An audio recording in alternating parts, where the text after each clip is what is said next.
Vincent.com.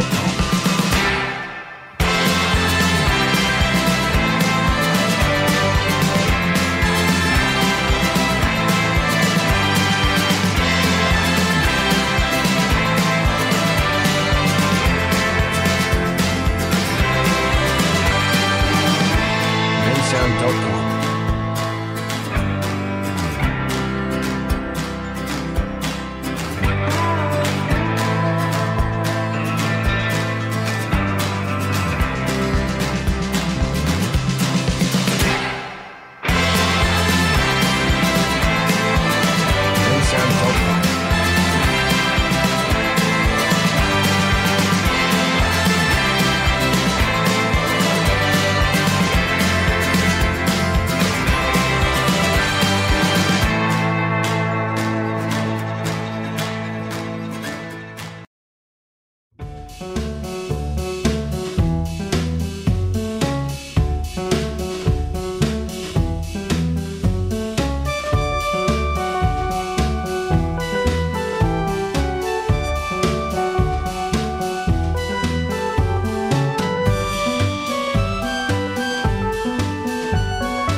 ছোটবেলায় জার্মানির একটা নদীর নাম শিখেছিলাম, সেটা হলো রাইন নদী। এখন আমি রাইন ভ্যালি ঘুরতে যাচ্ছি। আর কালকে সারাদিন অনেক প্ল্যান করলাম কীভাবে যেতে হবে বা কী কী দেখার আছে। তো সেইগুলো প্ল্যান করেও দেখলাম জায়গাটা ভীষণ টুরিস্টিক, প্রচুর টুরিস্ট আসে, বহু জায়গা থেকে টুরিস্ট আসে। তো তাই রাইন ভ্যালি দেখতে যাচ্ছি বলে আমি খুব এক্সাইটেড।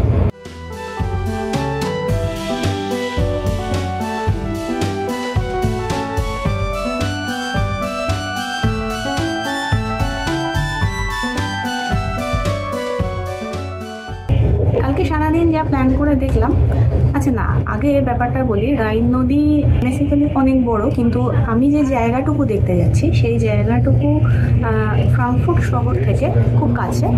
ফ্রাঙ্কফুর্ট শহর থেকে মোটামুটি 1 ঘন্টা ট্রেন জার্নি করেই এখানে পৌঁছে যাওয়া যায়। আমি এখন ট্রেনে আছি, এখনও পৌঁছোইনি।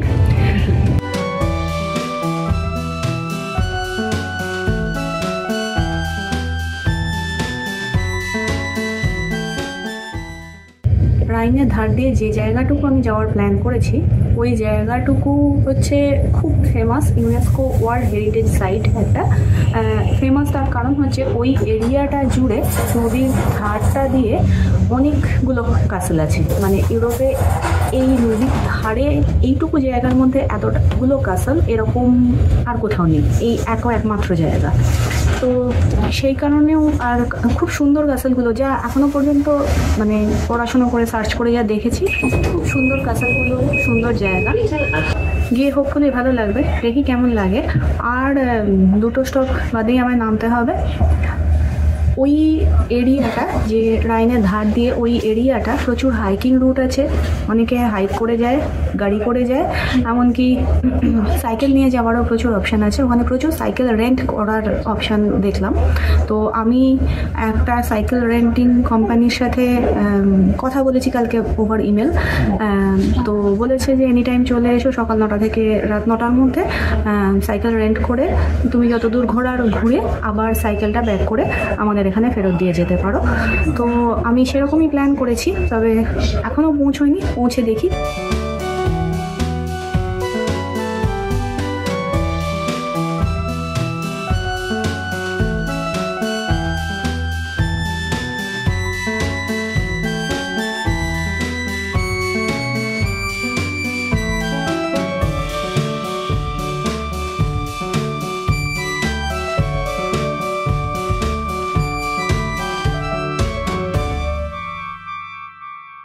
ট্রেন থেকে নেমে পড়েছি। আপাতত ওয়েদার ভালোই দেখছি। যে স্টেশনে নেমেছি, স্টেশনটার নাম হচ্ছে রিডেশাইম। আমার উচ্চারণ ভুল হতে পারে, তবে এটা হচ্ছে একদম রাইনের ধারে স্টেশনটা। আর এখান থেকে পুরোটাই রাইনের ধার দিয়ে যাওয়া। তো ট্রেনটাও যেটা যায় ওটাও রাইনের ধার দিয়ে পুরো কোবলেঞ্জ পর্যন্ত যায়। তো রুডেশাইম থেকে কোবলেঞ্জ মোটামুটি অ্যারাউন্ড 60 কিলোমিটার্স ডিস্টেন্স। এই পুরো জায়গাটাই ট্রেনটা পুরো নদীর ধারটা দিয়ে যায়। আর আমিও এই জায়গাটাই সাইকেল নিয়ে যাওয়ার প্ল্যান করছি। পুরোটা যাব বা পুরোটা পারবো কিনা জানি না, দেখি কতটা যাই। আর এখান দিয়ে এই গোটা রাস্তা দিয়ে গাড়ি নিয়েও যাওয়া যায়, অনেকে হাইক করে যায়, অনেকে গাড়ি নিয়ে যায়। অ্যাকচুয়ালি এখানে যেই সমস্ত ট্যুরিস্টরা আসে, আমি শুনেছি সেটা, তারা মোটামুটি এখানে 4-5 দিন থেকে সমস্ত জায়গাটা ঘুরে, প্রচুর কাসল আছে, সেই কাসলগুলো দেখে। তো আমার হাতে একদিনই সময় আছে, তো আমায় আজকের মধ্যেই যা ঘুরে নিতে হবে। দেখি, মানে মোটামুটি একটু প্ল্যান করেছি 2-1টা কাসলে যাওয়ার, আর এই রাস্তা দিয়ে কোবলেন্স পর্যন্ত চলে যাওয়ার, আর কোবলেন্স থেকে ট্রেনে ফিরবো, এভাবেই প্ল্যান করেছি আপাতত। দেখি কতটা করা যায়। যদিও সকালবেলা একটু ট্রেনের প্রবলেম ছিল বলে আমার অলরেডি দেরি হয়ে গেছে 1 ঘন্টা, তাও হোপফুলি কিছুটা নিশ্চয়ই কভার করতে পারবো।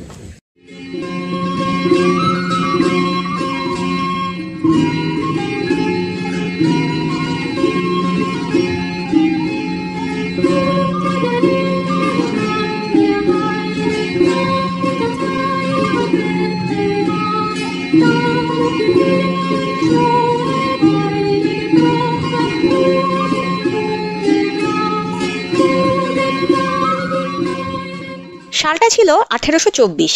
তরুণ কবি হাইনরিখ হাইন রাইন নদীর তীরে ঘুরছিলেন। নদীর কোল ঘেঁষে লোরেলেই রক দেখে তিনি প্রচণ্ড প্রভাবিত হয়ে পড়েন। উঁচু কালো রঙের পাথর, এবং সেই পাথর পার হয়ে যাওয়ার সময় নদীটা এক অদ্ভুত বাঁক নিয়েছে যেন।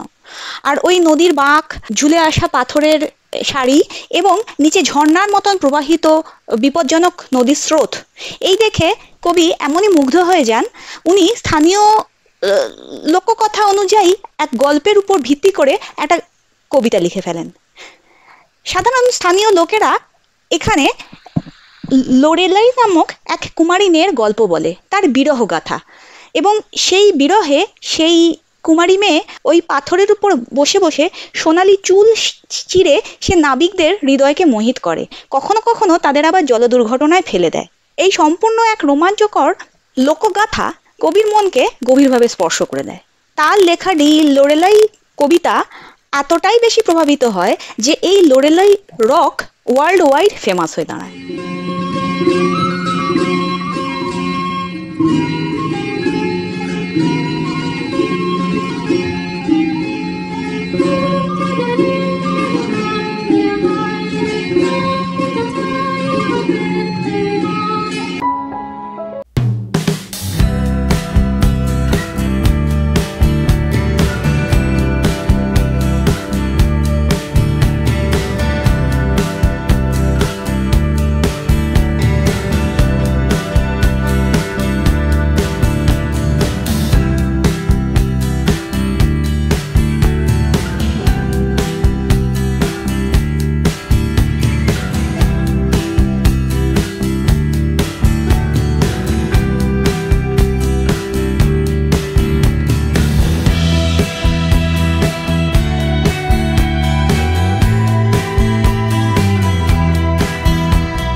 দেখার মতন, কিন্তু আমার কাছে যেহেতু অতটা সময় নেই, তো আমায় চুজ করে নিতে হবে। তো আমি 3টে কাসল চুজ করে নিয়েছি মোটামুটি ইউজার রিভিউ দেখে। এখন এখান থেকে আমি যাওয়া স্টার্ট করব। এই জায়গাটা actually UNESCO world heritage site, তো এই আপার মিডল রাইন ভ্যালি, এই বুডেশাইন থেকে শুরু করে আমি যাবো কোবলেঞ্চ পর্যন্ত। মাঝখানে অনেকগুলো জায়গা পড়বে এবং প্রত্যেকটা জায়গারই একটা ওল্ড টাউন রয়েছে। প্রায় প্রত্যেকটা জায়গাতেই এক বা একাধিক কাসেল রয়েছে। এইটা নদীটার পাশে আমি বসে আছি। তো এই নদীর ওপারে জায়গাটার নাম হচ্ছে বিঙ্গেল। তো ওইখানেও আমি ওপারে একটা কাসেল দেখতে পাচ্ছি। তো সেটা আমার আপাতত যাওয়ার প্ল্যান নেই, তবে নদীটা পেরিয়ে আমি ওপারেও চলে যেতে পারি, এইবার দিয়েও সাইকেল চালিয়ে যেতে পারি, আবার ওপারেও যেতে পারি। তো আমার প্রথম কাসেল দেখতে যাওয়ার প্ল্যান হচ্ছে সেন্ট বোর বলে একটা জায়গায়। তো ওখানে নদী পেরোনোর একটা ফেরি আছে, এখানে অনেকগুলো ফেরি চলে এপার ওপার। ওখানে আমি সাইকেল নিয়ে পেরোতে পারবো। তো যেহেতু এখানে এত সাইকেল নিয়ে সবাই যাচ্ছে, তো ওখানে আমি সাইকেল নিয়ে পেরোতে পারবো। সাইকেল পেরিয়ে ওপারে গিয়ে আমি ওই কাসেলটা দেখবো ফার্স্ট। ততক্ষণ পর্যন্ত সাইকেল চালাই। 5 কিলোমিটার চালিয়ে এলাম। এমনি অসুবিধা নেই, রাস্তাঘাট খুবই সুন্দর, চারপাশটাও খুব ভালো লাগছে। এখানে এসেছি উল্টো দিকে একটা মানে নদীর ওপারে একটা কাসেল দেখতে পাচ্ছি। তো ম্যাপ ওয়াইজ এটা হচ্ছে বোর্গ রাইনস্টাইন, মানে রাইনস্টাইন কাসেল। তবে একটাই সমস্যা হচ্ছে, সেটা হচ্ছে ভীষণ হেডউইন্ড, ভীষণ হাওয়া, মানে মুখের উপর হাওয়াটা পড়ছে, মানে আমার স্পিডটা ভীষণ কমিয়ে দিচ্ছে, যেতেও কষ্ট হচ্ছে, এটাই সমস্যা। দেখি আবার আমার এখন ফার্স্ট ডেস্টিনেশন, আমার ইচ্ছা আছে লর্জ পর্যন্ত যাওয়া, মানে আরও সেটা 6-7 কিলোমিটার দূরে। লর্জ পর্যন্ত গিয়ে আমি ওপারে চলে যাব ফেরি ক্রস করে।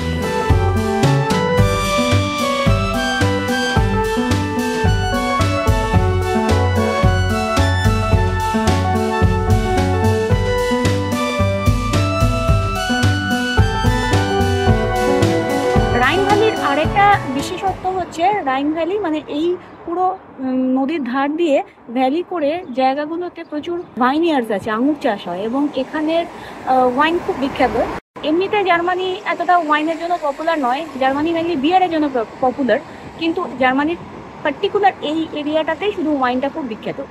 এখানে অনেক ওয়াইনারি ট্যুর হয়, যেগুলো অনেকেই করতে পারে। আমি শিওর নই এখনো ওয়াইনারি ট্যুর আমি করতে পারবো কিনা বা সময় হবে কিনা, সেটাও একটা ব্যাপার। তবে দেখি এগিয়ে বুঝতে পারবো আরো ব্যাপারটা।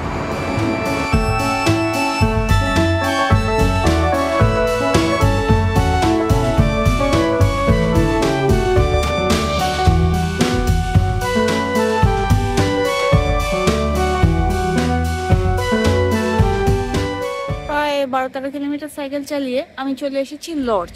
এই জায়গাটাতেও আরো কাছাকাছি উল্টো দিকে আমি দেখতে পাচ্ছি এখানে ছোট ছোট বেশ কয়েকটা গ্রাম টাম রয়েছে, এইদিকেও বেশ কয়েকটা হোটেল রেস্টুরেন্ট দেখতে পাচ্ছি। তো এখানে লঞ্চ চলে, লঞ্চ করে আমি ওপারে যেতে পারি, কিন্তু এক্স্যাক্টলি ওপারে কোন জায়গায় পৌঁছবো বা সেটা আমার সুবিধা হবে কিনা এটা আমি এখনো জানি না। 10 মিনিট অন্তর অন্তর লঞ্চ আছে, এখন 5 মিনিটেই একটা লঞ্চ আছে দেখতে পাচ্ছি, গাড়িও যায় এই লঞ্চে করে দেখতে পাচ্ছি, গাড়ি এলো। এখন আমি একটু দেখে নিয়ে তারপরে ডিসাইড করবো এখান দিয়ে যাবো না আরো সোজা এদিকেই যাবো।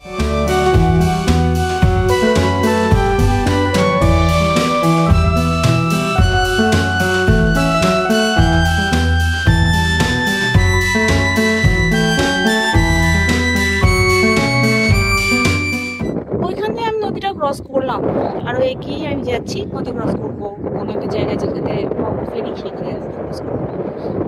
ওটা রাস্তা দিয়ে চলতে চলতে তো অনেক কাসেল দেখতে দেখতে আসছি। একটা সুবিধা হয়েছে যে নদীর এপারে মাত্র 2টো কাসেল আছে আর ওপারেই সব কাসেলগুলো আছে।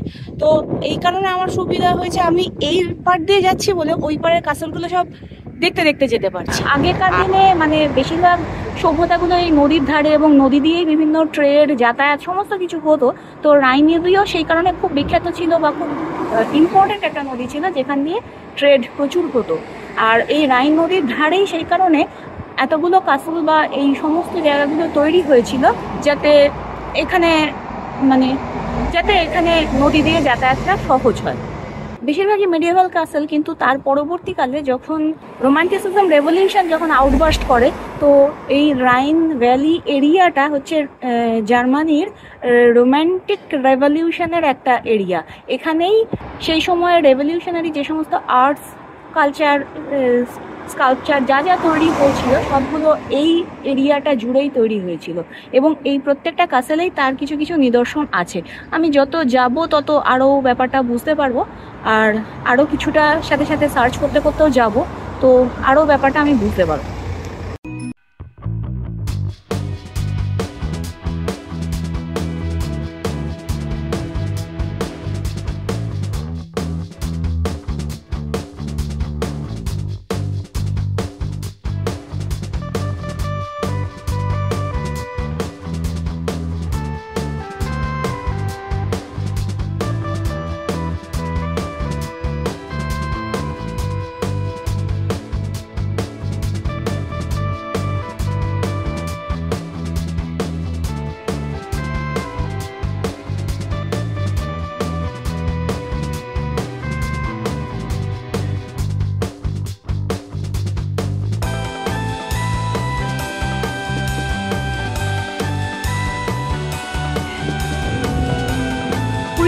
সাইকেল চালিয়ে যে জায়গাটায় এসেছি, জায়গাটার নাম হচ্ছে কাউব।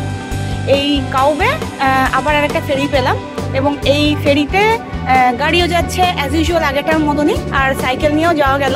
তো সাইকেলের জন্য জাস্ট একটা টিকিট কেটে নিলাম। সাইকেলের টিকিট কেটে নেওয়াতে আর কোনো অসুবিধা হয়নি, চলেই এলাম। খুব মানে আসলে 2-3 মিনিট মাত্র সময় লাগলো।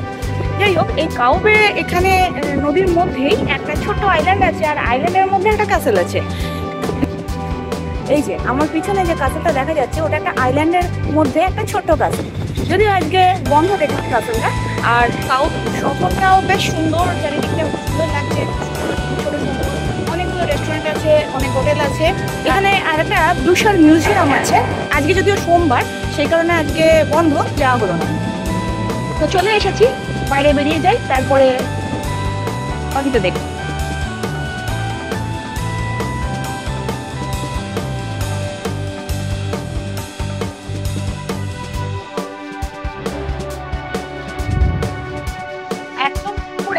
মানে পাহাড়ের উপরে যে কাসেলটা দেখা যাচ্ছে, ওই কাসেলটা হচ্ছে সনবুর্গ কাসেল। আর যে শহরটার মধ্যে দিয়ে এসেছি, মানে এখানে বেশ সুন্দর একটা শহর রয়েছে, যে শহরটার মধ্যে এসেছি এটা ওবেরগেসেল শহর। তো এখানে বেশ অনেক কিছু আছে, সুন্দর একটা চার্চ আছে, সুপার মার্কেট, ছোটখাটো দোকান টোকান রয়েছে, ছোটখাটো একটা শহরের মতন জায়গাটা।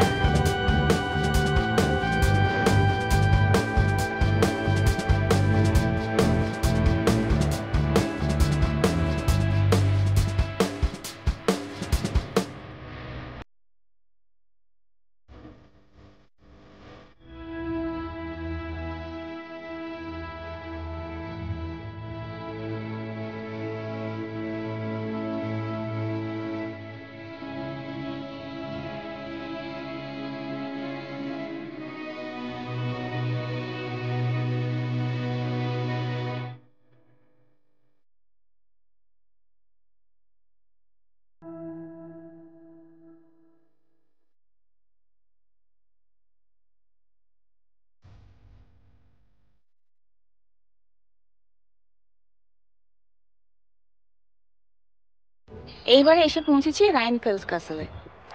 এই কাসেলটা মানে রাস্তাটা যেটা নিচে নদীর ধারে, এটা বেশ কিছুটা পাহাড়ে উঠে, মোটামুটি 700-800 মিটার উঠে এলাম।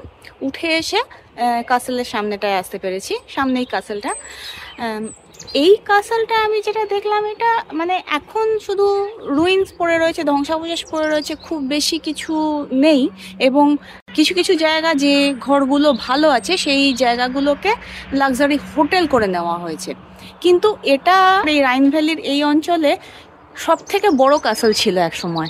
1245 সালে, মানে কত যুগ আগে এই কাসেলটা নাকি স্টার্ট হয়েছিল। এবং এটা তখন এই রাইনের পাশে এটা সব থেকে বড় কাসেল। এখন যেহেতু ধ্বংসাবশেষ পড়ে রয়েছে, এখন মানে অনেকটা অংশই নষ্ট হয়ে গেছে। যাই হোক, এখন ব্যাপারটা যেটা দেখলাম, কাসেলটা বন্ধ আছে কারণ আমি ভালো করে চেক করে দেখলাম, কাসেলটা শুধুমাত্র শনি রবিবার খোলা। আজকে যেহেতু সোমবার, তাই আজকে কাসেলটা খোলা নেই। আসলে আমার মনে হয় এখনও মানে ঠিক পিক সিজনটা আসেনি, তো এখন স্প্রিং টাইম, তাই জন্য এরা সব দিন খুলছে না। এখন টুরিস্টের ভিড়টাও কম, তো আমার মনে হয় সামার এলে পরে এরা সব দিন মনে হয় খুলে দেবে। এবং হোটেলটা এখনও আমি জানি না হোটেলটা এখন চালু আছে কিনা, কিন্তু হোটেলটা নিশ্চয়ই সামারের টাইমে নিশ্চয়ই চালু থাকবে, আর কাসেলটাও হয়তো প্রত্যেক দিনের জন্য খুলে দেবে। এখন শুধু উইকেন্ডে খোলা। তো এই উপর থেকে চারপাশের ভিউটাও ভারী সুন্দর। একটু হালকা জঙ্গলের মধ্যে দিয়ে সিঁড়ি সিঁড়ি করা আছে, সেই দিয়ে আমি উঠে এলাম।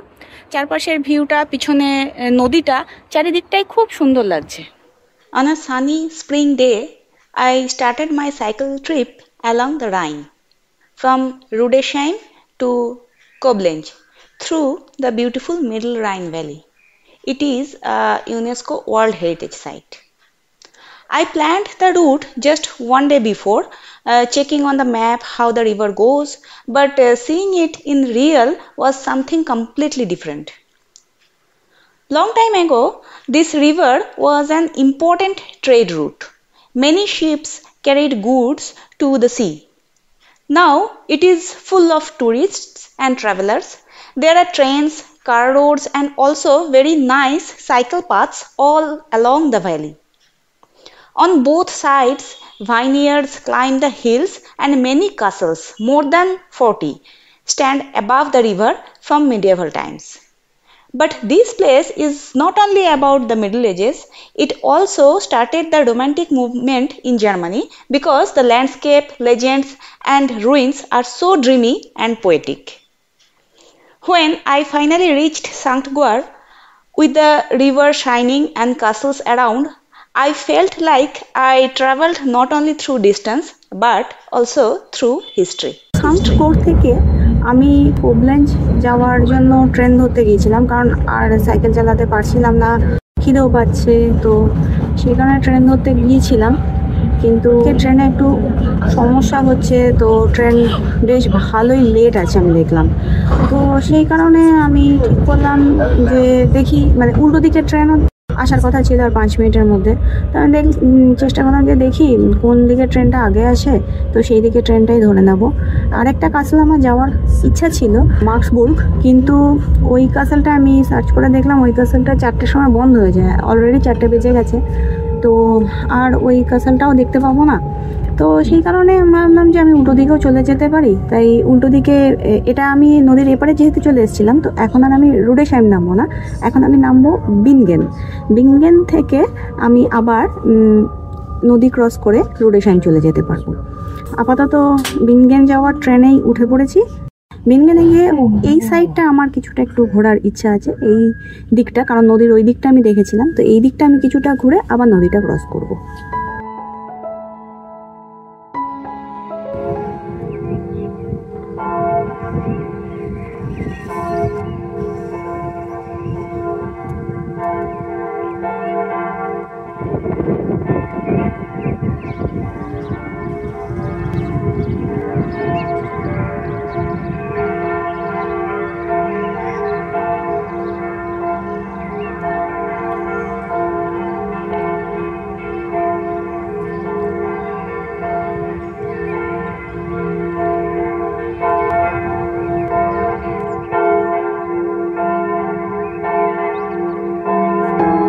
এই বিনগেন শহরটাতে এইখানে একটা কাসল আছে, এটা হলো বুর্গ ক্লপ কাসল। তো এই কাসলটা দেখতে এলাম, এটাও বেশ কিছুটা পাহাড়ে উঠে এলাম, উঠে আসার পরে কাসলটা, এখান থেকে খুব সুন্দর শহরের ভিউ পাওয়া যাচ্ছে। এ পাশে বিনগেন, ও পাশে রুডেশাইম, দুদিকে শহরের ভিউই পাওয়া যাচ্ছে। পাশ দিয়ে রাইন নদী চলে গেছে, সেটাও দেখা যাচ্ছে। এই রুডেশাইম আর বিনগেন অঞ্চলে আরও একটা দুটো কাসল আছে, খুব সুন্দর একটা পাহাড়ের উপরে বড় স্ট্যাচু আছে, কিন্তু সন্দেহ হয়ে গেছে আর আজকে আমার আর যাওয়ারও সময়ও নেই, ভালো লাগছে না। এটাই আমার লাস্ট ডেস্টিনেশন ছিল। এখান থেকে আমি ব্যাক করে যাব রুডেশাইম, সেখানে সাইকেলটাকে প্রথমে রিটার্ন করব, তারপরে সেখান থেকে ট্রেন ধরে ব্যাক।